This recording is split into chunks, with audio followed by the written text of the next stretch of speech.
ఈరోజు మన వాక్య ధ్యానాంశము నూతన సంవత్సరంలో కావాలి మనకు నూతన తీర్మానం.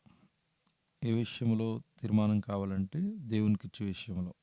నెహెమ్యా గ్రంథం 10వ అధ్యాయము 33 నుంచి 35 వచనాలు చూస్తే ఆ వాక్య ధ్యానం మనం అర్థం చేసుకుంటున్నాం. మన దేవుని సేవ నిమిత్తము ప్రతి సంవత్సరము తులము వెండిలో 3 వంతు ప్రథమ ఫలములు, తొలుచూలు పిల్లలు మరియు 10వ భాగము దేవుని యాజకులకు ఇచ్చేదమని నిర్ణయించుకుంటుమి. ఇశ్రాయేలులో 3వ ప్రయాణంలో దేవుని మందిర పని కొరకు మరియు దేవుని సేవకుల కొరకు ఇవ్వవలసినంత మేము తప్పకిచ్చేదమని ప్రమాణము చేయుచున్నారు. సంఘ సేవ, మందిర నిర్మాణం, సంఘ కాపరి జీవనం మరియు సంఘం ద్వారా జరిగే సహాయక చర్యలన్నీ సక్రమంగా జరగాలంటే ప్రతి విశ్వాసి, ప్రతి కుటుంబం వారు ఇచ్చేది సక్రమంగా ఇవ్వాలి. ప్రభువుకి ఇచ్చి నష్టపోయిన వారు చరిత్రలో ఈనాటికి ఒక్కరు కూడా లేరు. అసలు మన కుటుంబాలు ఆశీర్వదించబడాలంటే దేవునికి చెందవలసినది తప్పక ఇవ్వాలి. అది నీ వద్ద ఉంటే నీకు పాపం.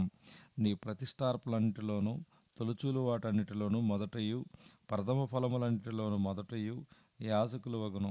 మీ కుటుంబములకు ఆశీర్వాదము కలుగునట్లు మీరు ముందుగా పిసికిన పిండి ముద్దైనను యాజకులకు ఇవ్వాలని దేవుడు హెజ్కేలు ప్రవక్త ద్వారా మాట్లాడుచున్నాడు. హెజ్కేలు 44:37. వాక్యోపదేశం పొందువాడు వాక్యోపదేశం చేయువానికి మంచి పదార్థములంటిలో భాగమివ్వాలని పౌలు గలతీ 6:6లో ఆ సంఘాన్ని హెచ్చరించున్నాడు. ఇదిగో నీ యొద్ద మాకున్న స్థలము ఇరుకుగా ఉన్నది.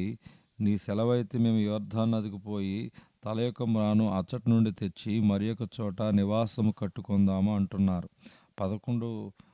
2వ రాజులు 6వ అధ్యాయము 1-2 వచనాల్లో ఎలీషా శిష్యులు. ఈనాటి క్రైస్తవ సంఘాల్లో అలాంటి శిష్యులు చాలా అరుదు. పాస్టర్ గారు కష్టపడి అందరినీ బ్రతిమలాడి ఎన్నో ఊర్లు తిరిగి చర్చి కట్టిస్తే ఈనాటి విశ్వాసులు దాని మీద పెత్తనము చెలాయించాలని, మరి కమిటీలు కావాలని, పదవుల కోసము, గొప్పతనం కోసము ప్రాకులాడుచున్నారు. ప్రియ విశ్వాసి, ప్రియ చదవరి, నీ సంఘములో ఎలాంటి విశ్వాసివి? సంఘములో ఈ పనులన్నీ చేస్తున్నావా? దేవునికి యథార్థంగా ఇస్తున్నావా? గమనించు. యథార్థముగా ప్రవర్తించువానికి దేవుడు ఏ మేలు చేయకుండా మానడు. దేవునితో ప్రమాణం చేసి ఈ సత్యం ఇతరులకు అందించు. నీవు ఈ నూతన సంవత్సరంలో దేవునికిచ్చు విషయంలో తీర్మానము కలిగి దేవుని సొమ్మును దొంగలించక, ఆత్మీయంగా దొంగవ కాక, యథార్థముగా నీవు దేవునికిచ్చి దేవుని వలన పొందవలసిన మేళ్ళన్నీ నీవు పొందుకో. ఈ నూతన సంవత్సరంలో దేవుడు ఈ తీర్మానం ద్వారా నీ తలరాతను దేవుడు మార్చును గాక. ఆమేన్.